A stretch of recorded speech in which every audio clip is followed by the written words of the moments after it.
Good morning. It's truly a great day in Minnesota. Senator Klobuchar, great seeing you again.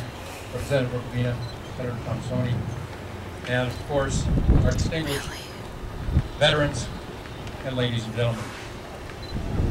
We truly live in a blessed country. It is truly an honor and privilege to represent the 8th District of Minnesota in the United States Congress, and to be there on this very, very special occasion is truly a memorable experience.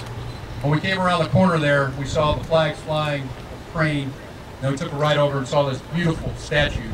It was truly amazing, the dedication that's gone into this. I'd like to thank Tom Berrigan, everything that he has done, and the Iron Range Memorial Committee for all that they've done. And through much adversity, you have prevailed proudly. I'd like to congratulate and thank everyone who had a hand in establishing this magnificent memorial. It was truly stunning and fantastic piece of artwork. I'm told it took over 14 years and $1 million went into making this memorial a reality. That's a lot of time. It's a lot of money. But what's even more valuable is what this memorial represents. The memorial is actually priceless. There is no value that can be placed in the lives and the sacrifices that this memorial honors. It is inspiring that the local artist Gareth Andrews conceived the idea for this memorial, and I believe it's just from Zim, just down the road. He set on designing and crafting it. Culminating his work and stands before us as proof that the American spirit is quite alive and well here on the range. It has been through our nation's history.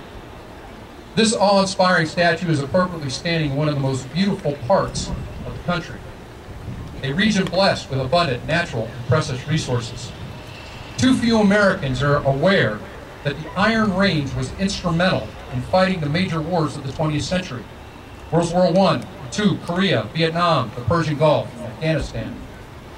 For much of the past century, the lives of our soldiers, sailors, airmen, and Marines relied on steel. That steel came from the ore that's mined from beneath our feet right now.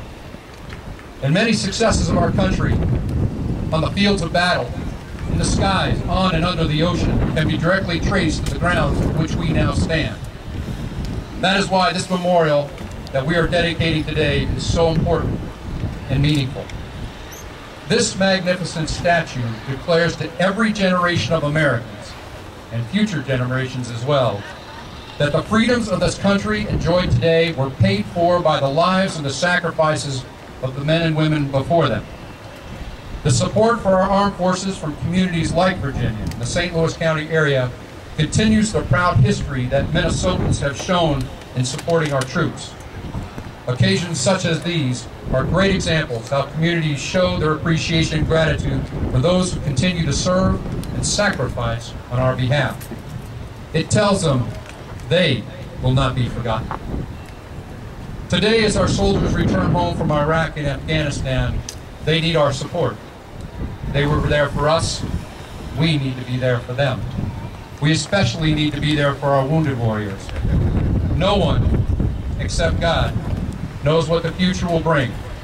But we do know that history has a tendency of repeating itself, especially for those who do not learn from it. What is certain is that our military will be called upon again to protect Americans, defend our allies, and defeat our enemies. There is great uncertainty in many regions of the world, including here. But I can tell you what is bright about our future. Thankfully, we have young men and women who are willing to wear by the country's uniform and defend her against all enemies. As long as we have people willing to step up, those that are willing to put our country before self, we will be okay. As long as we have people who will do what it takes to defeat our enemies, our country shall be secure. As long as we have people that this memorial honors, we will live in freedom and liberty. In closing, I'd just like to say, as a Navy vet, I understand and appreciate the great military sacrifice and the safety our future depends on this country. I have the deepest respect for what our men and women in uniform stand for and the sacrifices that they have made. They represent our country's finest. It is right that we recognize them thank them, and honor them.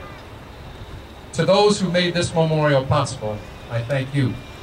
The people of the 8th District thank you. Our nation thanks you for establishing this most appropriate and stunning tribute to our nation's forces and heroes. Thank you again for inviting me here today. It's truly an honor to stand with you.